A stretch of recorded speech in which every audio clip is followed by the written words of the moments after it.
जमीन लिखावे के फेर में पड़ गल बा। अगर हम पतो होशियार न रही तो सारवस में पूरा जमीन लिखा ले। हमरा पतो के रहते हम पटदार जमीन लिखा ली। राम राम समझी साहब। राम राम। बताओ तो सरवा कुटुम्ब के आदत बाटे। आए हमरा घर में केस मुकदमा चलता है। सरवा हमरा दूरा पे आ गेल। रउरा पर्दार सरहु त गरियाबे कैलख। रउआ समझी सरहु गरियाउते बानी। एक लोटा पानी ले ले आओ। दूरा पर सरवा कुकुर आ गेल। कहाँ रह गेले बाबू यार ना आ गेली बाबू।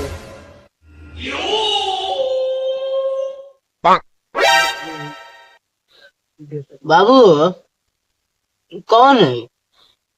ये तोर बाबूजी हवन। बाबू साफ सारवा चोर लेखा लौकइयो बाबू। ए तोर ससुर जो गोड़ लागले ना बाबू हम जाई तरी हम लोटा चुरा ली।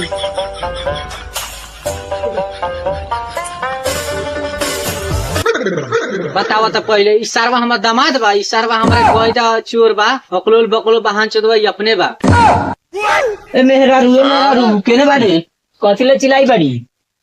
इधर दूरा पर चोर आ गेल बा के हड़िया बर्तन सब उका दे। दिन में कहां से दूरा पर चोर चलत है? हाँ तू जाके देख ना चोर आले के दूरा पर। बाबू लगा बैठले के बाबू से बतुआई हम ना जान। जो देखाई तरी दूरा बाक वो हमार बाबूजी है। एहने आई हमारे बाबूजी नु है। आय तोर बाबू ऐसा ने बाप मिल का रे तोरा? साफ सारवा चोर लेखा लौकइयो। ए बाक रौरे खानदान में चोर चाहिए हमरा खानदान में ना है। जो पानी पिया दे यही पिया दिया। बोला ना समझी सर हमारी बेटी कहाँ बा? हट सरवा हमारी बेटी आ गई। हला बाबू पानी। प्रणाम बाबू खुश रहो। अरे पर्दारे का हगले का तू? हे सरवा ससुर का ना हगले सरवा गाड़ी देत रहलक। चला बाबू चला घरे चला। ठीक है चल। हाँ ले जा। हम तो बुझते बड़ी सरवा आवले खाए। एकरा ऐसा समझी कहा कोनो के बा। महीना में सरवा 10 में तो हमरे घरे आवले। ले जा।